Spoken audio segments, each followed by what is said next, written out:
ಅವ್ರಿಗಿರ್ತಕ್ಕಂಥ ಹಲವಾರು ರೀತಿಯ ಪ್ರತಿದಿನದ ಸಂಕಷ್ಟಗಳ ಹಿನ್ನೆಲೆಯಲ್ಲಿ ಒಂದು ಬದಲಾವಣೆ ತರಲೇಬೇಕು ಅಂತಕ್ಕಂಥ ಒಂದು ವಾತಾವರಣ ನಿರ್ಮಾಣ ಆಗಿದೆ.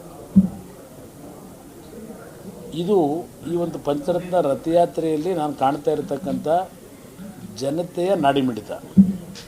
ಆದರೆ ಒಂದೊಂದು ಬಾರಿ ನಾನು ಯಾವ ಒಂದು ಹಿನ್ನೆಲೆಯಲ್ಲಿ ಕೆಲವು ವಿಷಯಗಳನ್ನು ಚರ್ಚೆ ಮಾಡಿರ್ತೀನಿ, ಅದನ್ನು ಇತ್ತೀಚಿನ ಸೋಷಿಯಲ್ ಮೀಡಿಯಾಗಳಲ್ಲಿ ನಾನು ಮಾಧ್ಯಮದ ಸ್ನೇಹಿತರಿಗೆ ದೋಷ ಕೊಡಲಿಕ್ಕಾಗೋದಿಲ್ಲ. ಇದರಲ್ಲಿ ಕೆಲವು ಸೋಷಿಯಲ್ ಮೀಡಿಯಾದಲ್ಲಿ ನಮಗೆ ಆಗದೇ ಇರತಕ್ಕಂಥ ವಿರೋಧಿಗಳು ಬೇರೆ ರೀತಿಯಲ್ಲಿ ಆ ಸೋಷಿಯಲ್ ಮೀಡಿಯಾದಲ್ಲಿ ಅವ್ರಿಗೆ ಏನು ಬೇಕೋ ಆ ಪದ ಬಳಕೆಗಳನ್ನು ದುರುಪಯೋಗ ಪಡಿಸ್ಕೊಂಡು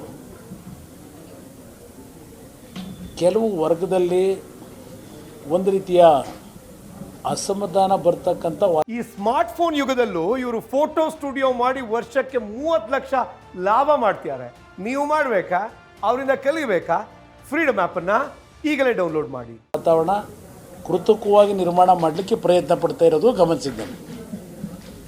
ನಾನು ಇತ್ತೀಚೆಗೆ ಇವತ್ತು ಒಂದು ದಿವಸ ಕ್ಲಾರಿಫೈ ಮಾಡಿಬಿಡ್ತೀನಿ, ಮತ್ತದ್ರ ಬಗ್ಗೆ ನನಗೇನು ಆತಂಕ ಇಲ್ಲ. ನಾನು ಕ್ಲಾರಿಫೈ ಮಾಡಬೇಕಾದ ಅನಾವಶ್ಯಕ ಆ್ಯಕ್ಚುಲಿ ನನಗೆ.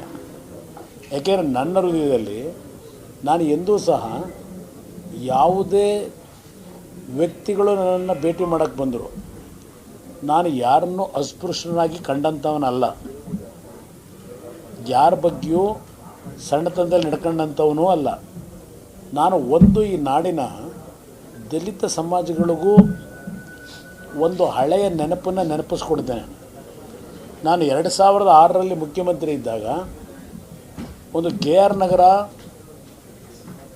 ತಾಲೂಕಿನ ಒಂದು ಸಣ್ಣ ಹಳ್ಳಿಯ ಒಂದು ಹೆಣ್ಣು ಮಗಳು ಶಾಲೆಗೆ ಹೋಗ್ತಕ್ಕಂಥ ಮಗಳು ಮುಖ್ಯಮಂತ್ರಿಗಳ ಕಾನ್ವಾಯ್ನ ಸ್ಟಾಪ್ ಮಾಡ್ತಾಳೆ. ನಾನು ನಿಲ್ಲಿಸ್ತೀನಿ ಕಾರನ್ನ.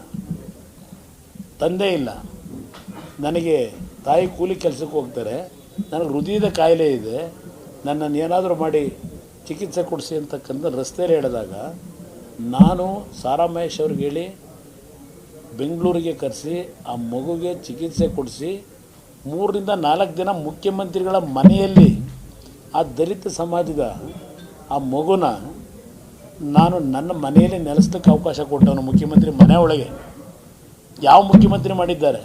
ಯಾವ ರಾಜಕಾರಣಿಗಳು ಮಾಡಿದ್ದಾರೆ ಆ ರೀತಿಯ ದಿನನಿತ್ಯ ದಿನಚರಿಗಳನ್ನು? ಈ ಸ್ಮಾರ್ಟ್ ಫೋನ್ ಯುಗದಲ್ಲೂ ಇವರು ಫೋಟೋ ಸ್ಟುಡಿಯೋ ಮಾಡಿ ವರ್ಷಕ್ಕೆ 30 ಲಕ್ಷ ಲಾಭ ಮಾಡ್ತಿದ್ದಾರೆ. ನೀವು ಮಾಡಬೇಕಾ? ಅವರಿಂದ ಕಲಿಬೇಕಾ?